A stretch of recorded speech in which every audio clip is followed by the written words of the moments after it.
Hi, core friends. My name is Jeannie Shaw, and I have been asked to present to you just some information about Fastbridge reading in case you're doing some work in some schools, and that's the assessment tool they are using. So come along with me as we take this journey together on Fastbridge. I'll share my slide with you. Okay.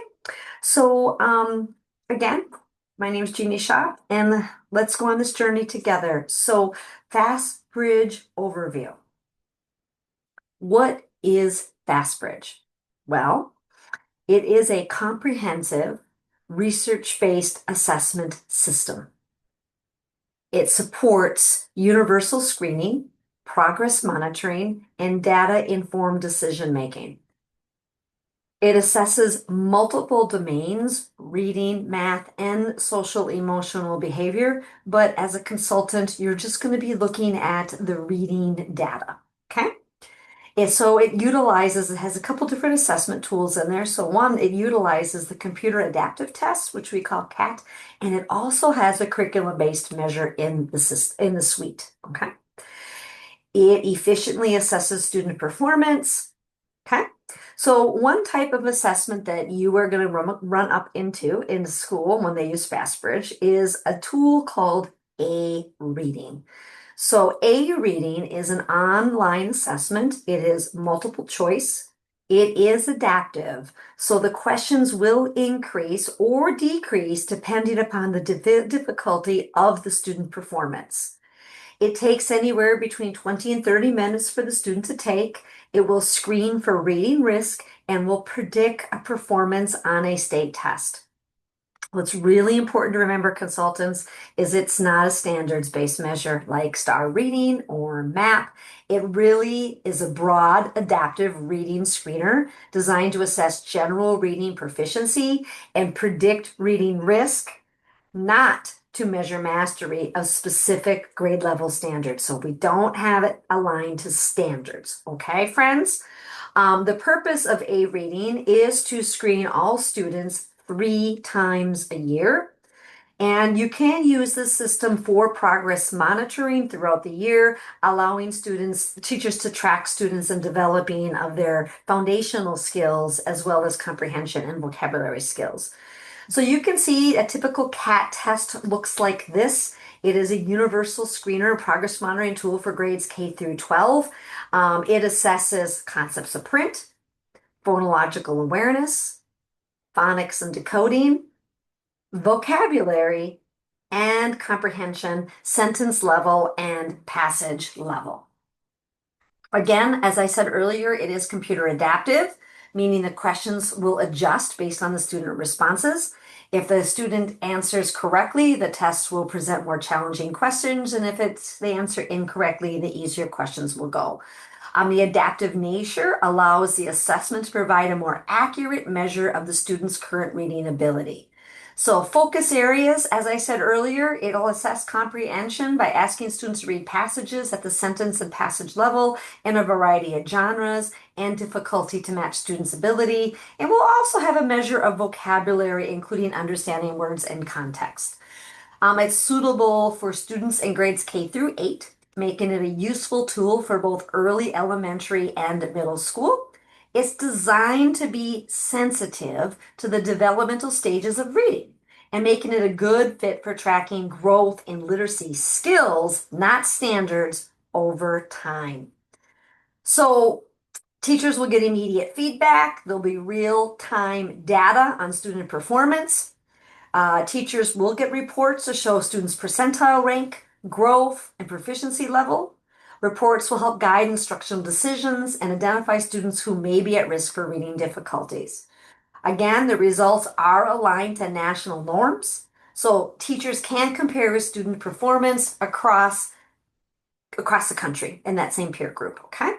So what's really important for consultants to know is, do the assessments tools find the kids that need to be found? And that's what we call sensitivity and specificity. And each assessment has this dynamic. And so what that means is sensitivity helps teachers determine how well the screener identifies students who are truly at risk. If sensitivity is low, some struggling students may be missed, what's called false negative. Like they don't need help, but they really do, which can miss kids, right? Specificity indicates how well it identifies students who are not at risk, which means low specificity can lead to an excess number of false positives, which means we have too many kids that need intervention that don't need intervention. So this is really important for us to know. What is the sensitivity and specificity of a reading? Okay, so what are we looking for? We want high sensitivity, right? Around 90.90, right? Which means it captures truly all positives and reduce that false negative. It's crucial for early identification of reading difficulties is missing one struggling reader. So missing one is more damaging than over-identifying. So what does 90 mean? Well, it means that 90% or more of the students, it'll identify 90% or more of the students truly at risk. So in other words, if 100 students are actually at risk of reading difficulties, a screening tool with 90% sensitivity will correctly find 90 of them. The remaining 10 students, the 10%, are your false negatives. They were missed by the screener. Understand? We have to know that as consultants, right? What about specificity, right? It correctly excludes students not at risk, minimizing false positives. So it'll reduce that unnecessary intervention to students who don't need them, saving time and resources. So again, false negatives, missed student, more serious, means no intervention is provided when needed. A false positive, flagged incorrectly, less harmful, but usually leads to further diagnostic testing that clarifies need. So in most literacy contexts, higher sensitivity is preferred, even slightly lower in specificity. So what do we see with A reading? You can see that A reading sensitivity and specificity for identified students at some risk, right? So we can see we're at about 70% in grade 2, 80% grade 3, 76% grade 4, 70, 64, which is quite low. Remember that number, 90%? So we can see here that it doesn't necessarily have a real strong sensitivity, a high rate of kids, which means what? We're going to have more false what, everyone? You're right. We're going to have false negatives. These kids that score fine, but really are not. So what is it we need to know, right?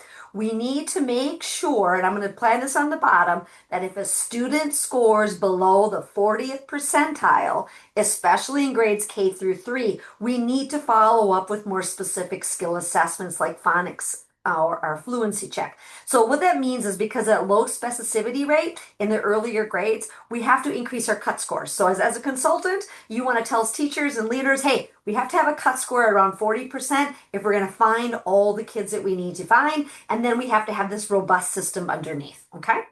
So auto reading, there's another tool besides A reading, it's called auto reading, all right? So auto reading is slightly different in that it measures specific sub-skills to identify the root cause for reading problems. It is skill-based, so it focuses on automaticity and foundational reading components, not just overall reading ability. It is designed for all grade levels and it's grade appropriate subtests. Now, friends, it is a fixed form and it is timed. So unlike A reading being adaptive, auto reading uses a fixed form test with time elements to assess fluency. So you can see auto reading, letter sounds, encoding, decoding, language concepts, word identification, and comprehension, okay?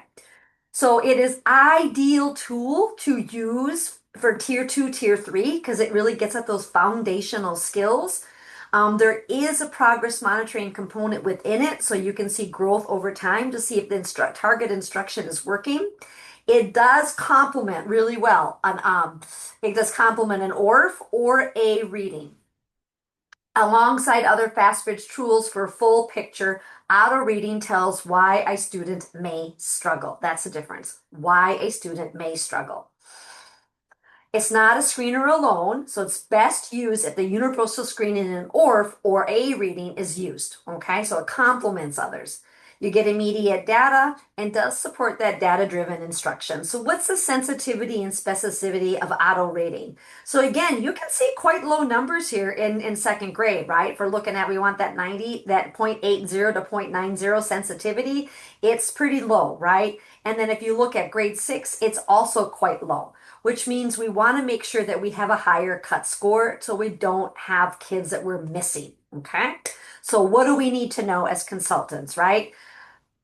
Overall, A reading has higher sensitivity, that is it is more likely to flag students with unfinished learning correctly. It's actually pretty decent, but it's not high enough, but it's okay.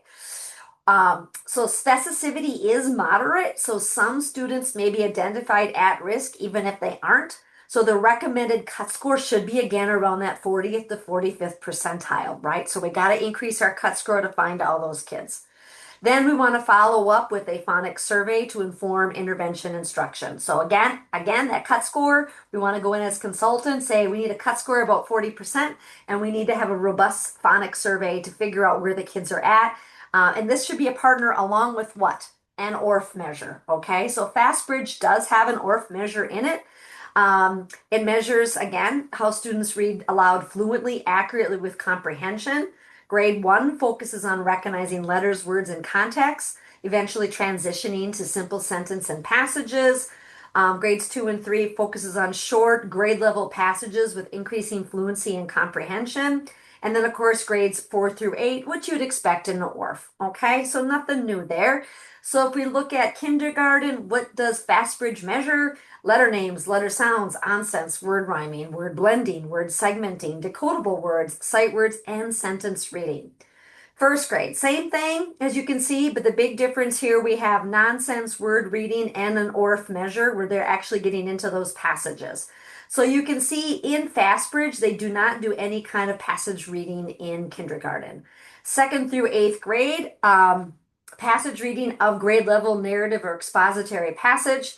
So this is really important to know, friends, okay? So Fastbridge passages do contain simpler syntax, high frequency words, and decodable patterns that align with phonics patterns, which may result in higher fluency scores for students with strong decoding skills, even if their broader comprehension or language skills are weaker. So it's the grades.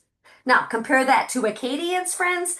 Acadians passages are slightly more linguistically complex, often incorporating less decodable vocabulary and more natural language structures.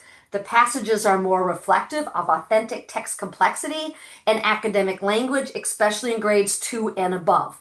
So this may result in lower fluency scores in Acadians compared to Fastbridge, okay? So Fastbridge is, and I saw that personally when I used both of them in my district. I always had faster ORF measures, but more rate with the kids using Fastbridge than in Acadians because of the lack of sentence and text complexity, okay?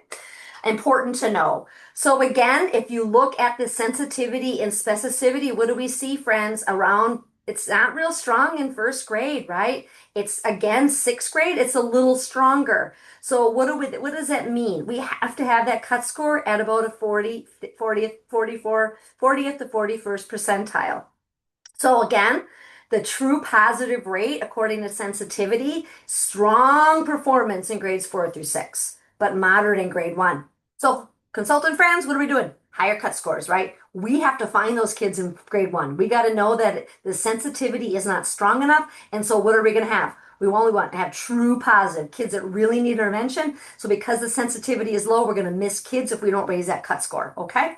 Specificity indicates how well the ORF correctly identifies students, not true. True negatives, excellent in grades 2 through 4. Again, slightly lower in first grade, higher cut scores in first grade. So again, we want to make sure that we have strong, accurate diagnostic accuracy, is particularly in grades 2 through 5, where sensitivity and specificity is around 0.80. We talked about first grade. It's not real strong. So therefore, what we want to make sure we have that higher cut score. So since Fastbridge CBM ORF sensitivity is below 0.90, especially in grade 1, where it is about 0.75, meaning the screener may miss some students who are truly at risk. Consultants should recommend using the 40th percentile as a watchstone for additional phonics and phonemic awareness assessments because false negatives from a low sensitivity screener may mean missed students. What to look for reports, A reading, you want class level, grade level, district building benchmark screening. Auto reading, there's plenty of substeps. You want to look for that composite and diagnostic summary. And again, or you want to make sure you're looking for that benchmark student level passage scores and progress monitoring. So friends, no matter what you do, right, what do we learn from this? Sensitivity and specificity, particularly in first grade, is not high enough. So to find the kids we need to find, higher cut scores, around 40%. Okay, friends? Thanks much. Have a great day.